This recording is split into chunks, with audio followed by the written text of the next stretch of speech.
muitas vezes essas pessoas acabam se endividando.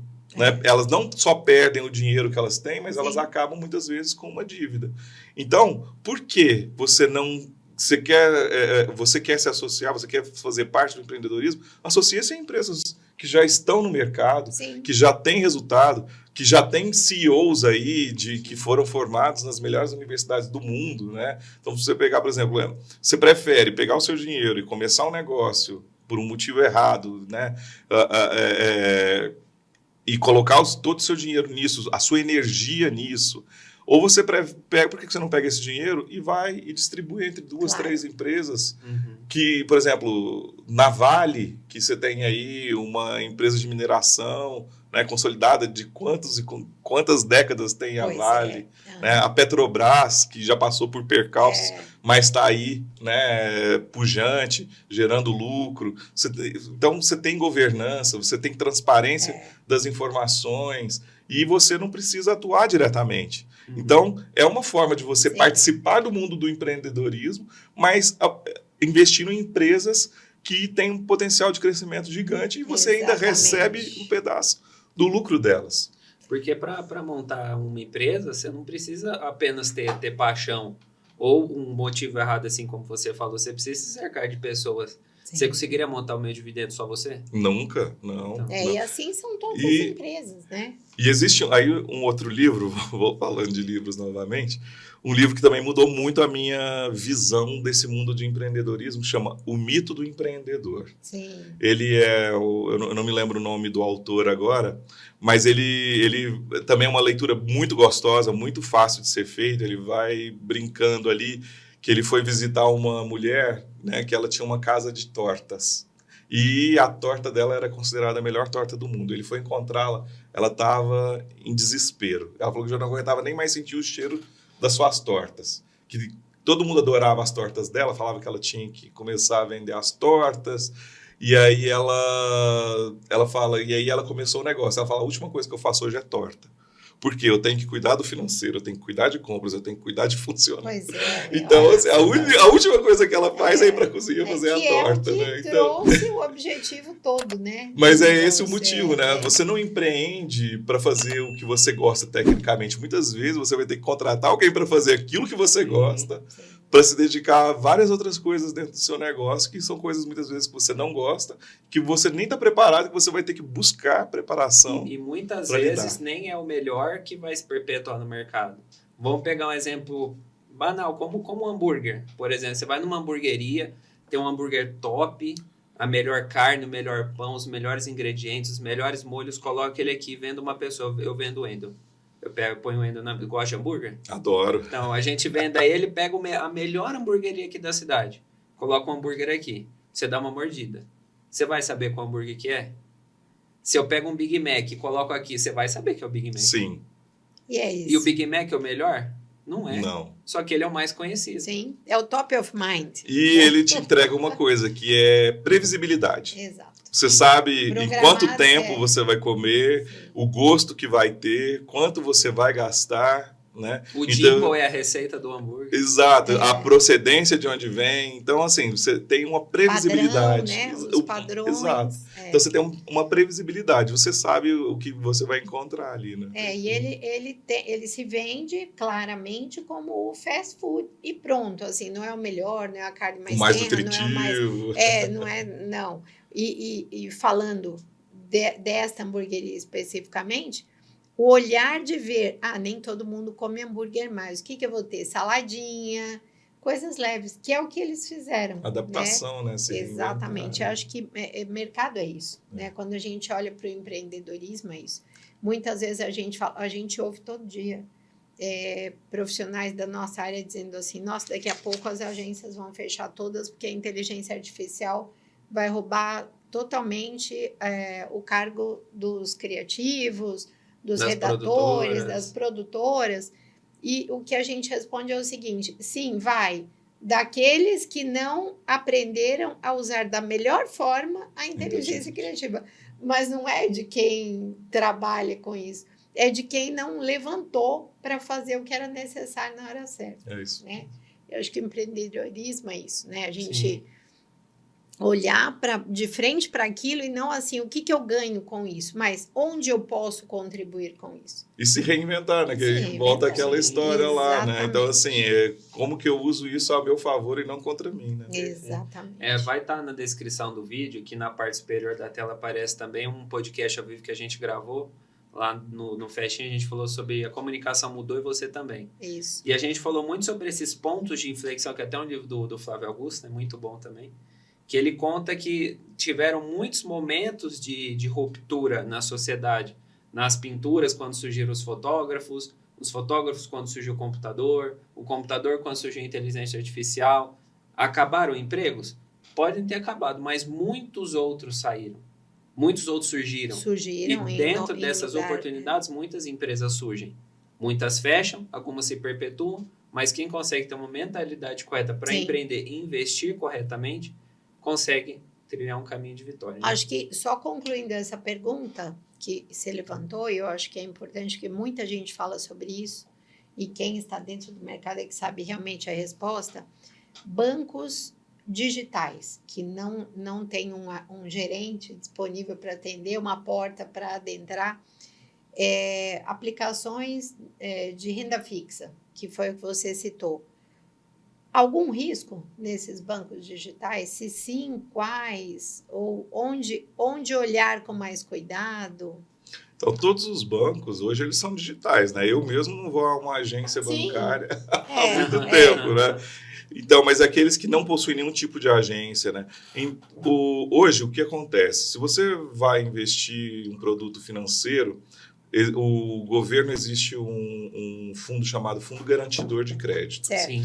Se você fizer qualquer investimento até R$250 mil, mesmo que essa instituição venha a quebrar, o seu recurso até R$250 mil ele está garantido. Que legal. Então você recebe o dinheiro mesmo que o banco quebre. Sim. Você tem um fundo que vai te restituir até R$250 mil. Sim. Então, é claro, quem vai te remunerar mais? Aquelas instituições que têm maior dificuldade em captar recurso. Então, se você pegar os bancos tradicionais, eles têm muitos correntistas que fazem aplicações lá dentro dos seus. Então, às vezes tem mais gente querendo aplicar do que volume de dinheiro que ele precisa para emprestar para quem está precisando, né?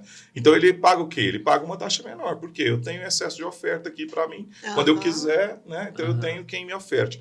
Agora, um lugar, por exemplo, onde você não costuma ter uma conta, que você não costuma movimentar, então ele tem maior dificuldade em atrair esse dinheiro para ele. Sim. Então, o que ele tem que fazer? Ele tem que pagar uma taxa maior. O próprio PagBank, né? Sim.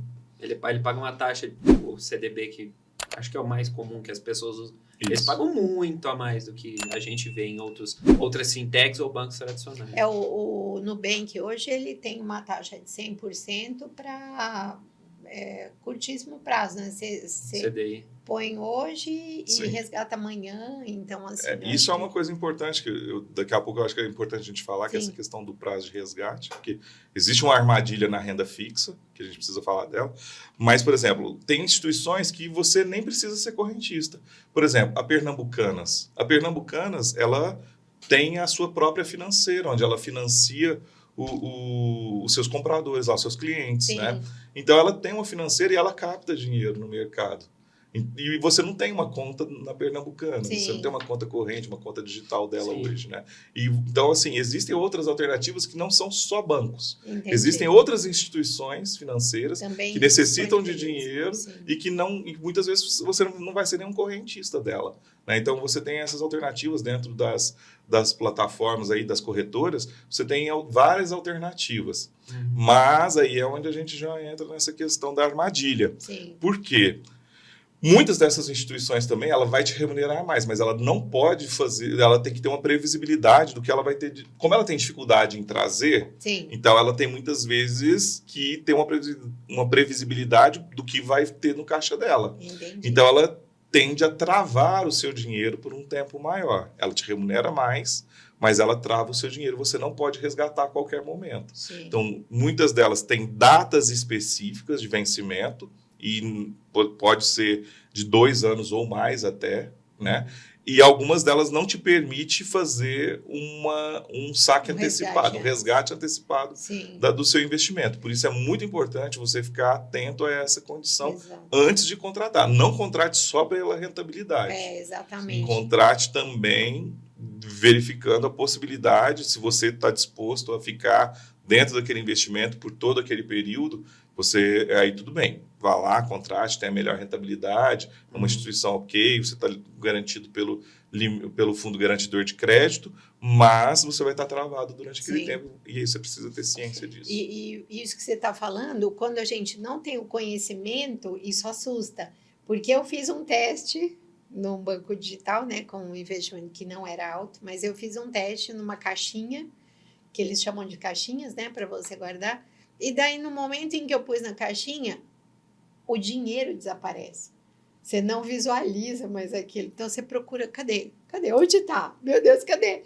Ele deixa de aparecer para você e ele volta a aparecer para você na data da programação daquele crédito, de volta com todo o rendimento que ele tem, na data combinada. Então, quer dizer, nem que você queira ou precise ou tenha interesse ou desista, acabou. Durante aquele período ele vai sair do ar, a caixinha inexiste e daí a caixinha volta. Então, acho que isso que você falou... É importante planejar corretamente quando você vai precisar e o desse que, valor né? X. E o quanto, né? Sim. Você vai deixar. Exato. Porque às vezes pulverizar isso faz mais sentido, né? Sim. E você diversifica o risco também, né? Sim. E você pode contratar mais de um tipo. Por exemplo, o dólar subiu muito esse ano, então se você tem uma aplicação atrelada a dólar, você vai ter um tipo de rentabilidade. Sim. Se você tiver atrelado à inflação, você vai ter um outro tipo de rentabilidade, né? Então, os prazos em que isso acontece. Então, a renda fixa também é um mar... Tudo precisa estudo, né? Sim. E bom, se muitas vezes você tem que estudar para fazer a sua vida funcionar, finanças não é diferente. Sim. Você tem que estudar antes para tomar as melhores decisões. Ovos em várias cestas, não é mesmo? Exatamente. Não colocar todos os ovos na mesma cesta. E antes de passar sobre os dividendos, qual é a tal armadilha da renda fixa? Essa de você não poder resgatar a qualquer momento. Então, você não pode, você tem que estar muito atento para você não cair nessa armadilha de buscar a maior rentabilidade e esquecer esse outro ponto. Porque muitas vezes você vai, é a melhor rentabilidade, eu achei um que paga o maior percentual do CDI aqui para mim. Você vai lá e contrata, não leu, você está travado lá. Então, vamos supor, você está contratando uma aplicação que ela está atrelada ao dólar. Vamos supor que aconteça alguma coisa e o dólar começa a despencar. E você quer mudar aquela rentabilidade porque ela já não é tão interessante. E a taxa não é pré-fixada. Ela é pré-fixada em dólar. Sim. Então, ela é pré-fixada, mas o indicador ao qual ela está atrelada é o dólar. Então, ela não é um valor fixo, é 10% ao mês. Sim. Né? Então, muitas delas, você tem um fator geralmente fixo e um que é inconstante, que é atrelado a algum tipo de índice. Né? Então, se ele está atrelado ao dólar e o dólar começa a cair e você quer sacar, você não consegue. Dá nem pra sacar. Entendeu? Por isso a importância de deixar a longo tempo, porque vão haver as oscilações, né? Vai subir, vai descer, daí equivale, daí sobe. O importante de diversificar e de você também estar atento ao que você está contratando. Para você saber se você está disposto a ficar ali dentro durante todo aquele período. Sim. Ou se acontecer alguma coisa, você vai querer sair antes. Sim. Aí você pode estar impedido de fazer isso. Perfeito. E a gente fala muito sobre perfis de investimento, né? Eu particularmente sempre ouvi isso. E talvez quem está nos ouvindo, nos assistindo, eles não têm tanto conhecimento. Como saber? Como eu posso saber qual é o meu perfil de investimento? O seu perfil investidor. Todas as instituições, seja banco, seja corretora, quando você cria a sua conta de investimento, ela vai te fazer um questionário. Então, ela vai te perguntar várias coisas. Você aplicou... Em que você já aplica? Em que você já aplicou? Poupança, renda fixa, ações, derivativos. E aí, com essas perguntas que ela vai fazendo, ela traça o seu perfil de investidor. O quanto você conhece de investimento e o quanto você tem apetite a risco. Uma das perguntas que é muito clássica nesse questionário é: se acontecer uma queda de mercado e você perdeu uma parte do seu dinheiro ali, você que você faria? Você sacaria tudo ou você manteria seu investimento sabendo que isso pode se recuperar lá na frente, né? Então, tudo isso vai montando o seu perfil. Então, de tanto o quanto você conhece sobre investimento e também o quanto de risco você tem apetite, né? quanto risco você está disposto a correr. Né? Porque quanto maior o risco, maior o potencial de retorno você tem. Sim.